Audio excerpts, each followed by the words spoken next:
des années, des décennies, le service des tortionnaires s'applique à développer ce qu'on appelle la torture du white noise, c'est-à-dire enfermer dans une chambre une personne et la bombarder, un bombardement acoustique à un volume insupportable qui provoque ce que cherche la torture, c'est-à-dire la déstructuration de la personne, sa déstabilisation.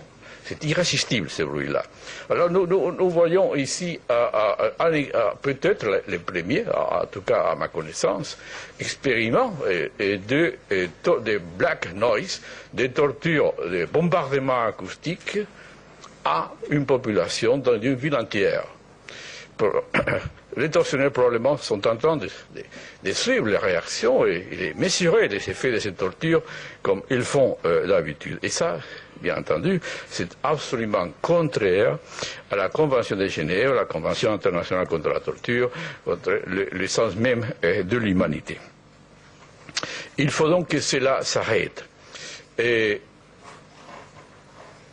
le général viendra ou ne viendra pas, il a le droit de nommer un défenseur.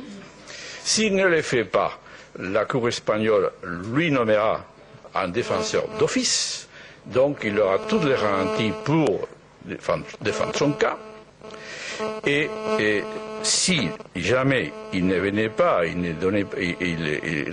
n'exerçait pas les droits de la défense, et les lois internationales prévoient bien entendu des actions ultérieures, et comme celle d'un mandat d'arrêt international qui est effectif. C'est pour des gens qui ont le sens du commandement et le sentiment de la puissance, ne pas voyager librement dans le monde, c'est quelque chose qui les touche et qui a des effets. Car c'est le commandement. Ces forces-là qui étaient présentes, qui participaient dans l'attaque, sont soumises à une discipline, comme je disais tout à l'heure, et en droit, et surtout dans la matière qui nous occupe, c'est le principe du commandement qui commande, si on peut le répéter. Et il faudra voir qui a donné ces ordres-là, qui, pouvant éviter ces faits, ne le fait pas.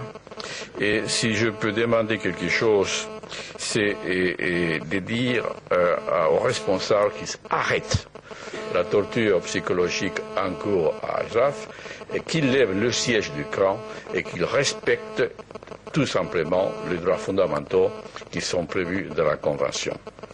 Et c'est là le langage du droit, ce sont les normes impératives et c'est également la volonté de toutes les forces politiques et je me réjouis de voir ici présentes tout le spectre des forces politiques françaises, de la droite à la gauche, car finalement la substance et les points qui nous réunissent ici, et c'est la défense de la personne et de l'être humain en tant que tel, indépendamment des idéologies, des religions ou des différences personnelles. Merci.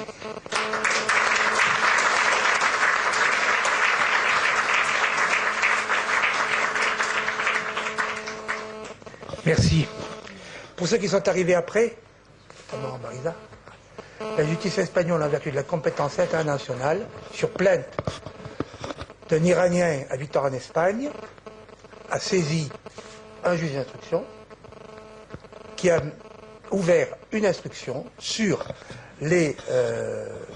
l'assaut du camp d'Ashraf au mois de juillet, qui avait fait 11 morts, plusieurs blessés, et a convoqué le principal responsable, un général irakien. Il viendra ou il ne viendra pas, en tout cas, le magistrat l'a dit très clairement, un mandat international sera lancé, ce mandat est effectif. Vous vous rappelez, c'est comme ça que le général Pinochet est mort, voilà. Et donc ça veut dire que ces gens-là ne pourront plus sortir de leurs frontières, tout au moins dans des pays qui appliqueront le droit international. Voilà. Donc je pense qu'il faut remercier la justice. Voilà.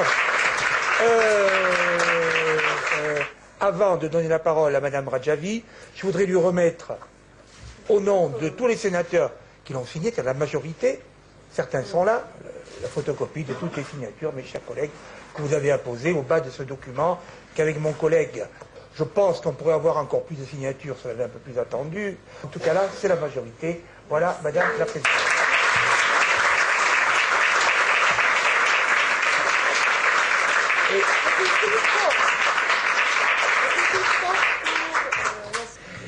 Monsieur le Président, Mesdames et Messieurs les sénateurs, Mesdames et Messieurs, chers amis, je suis très heureuse de me trouver parmi vous.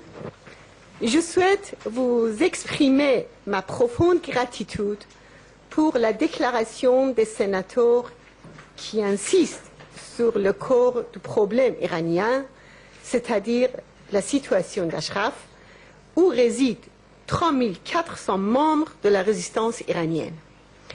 Ashraf est le symbole de la persévérance et de la ténacité pour la liberté, une source d'inspiration pour le peuple iranien. Le rôle des résistants d'Ashraf est le même que celui des résistants français sous l'occupation. Le régime des Mollahs connaît parfaitement ce rôle déterminant. C'est pourquoi il se focalise sur Ashraf pour détruire toute forme de résistance. Il y a 2 semaines en Iran, le prisonnier politique de 72 ans, Ali Soremi, a été pendu, accusé de guerre contre Dieu pour avoir rendu visite à son fils Ashraf et pour ses relations avec l'organisation des Moudjahidines du peuple d'Iran.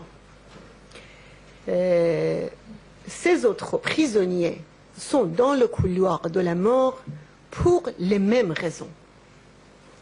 Il y a 5 jours également, à la suite de la rencontre du ministre des Affaires étrangères du régime iranien avec le Premier ministre irakien, des agents des Mollahs en Irak, aidés par les forces armées irakiennes, se sont rassemblés devant Ashraf pour lancer une attaque. Ils ont blessé 176 Ashrafiens, dont 91 femmes, à coups de pierres et de cocktails Molotov. On voit sur les films des soldats participer à l'agression. Le mois dernier, un Ashrafien malade du cancer est décédé parce qu'au sein du bureau du Premier ministre irakien a empêché les médecins d'agir à temps. Actuellement, de nombreux malades se trouvent dans un état grave à Ashraf. Pour augmenter la pression sur ces résistants, le régime des Mollahs a envoyé depuis un an plusieurs agents qui les menacent de massacres et de destruction 24 heures sur 24 avec 180 haut-parleurs puissants. Il s'agit d'une torture psychologique permanente sur laquelle la communauté internationale ne doit pas garder le silence. La semaine dernière, la justice espagnole a déclaré que les crimes commis contre Ashraf sont des violations des conventions de Genève. Elle a ouvert une enquête pour crimes contre la communauté internationale.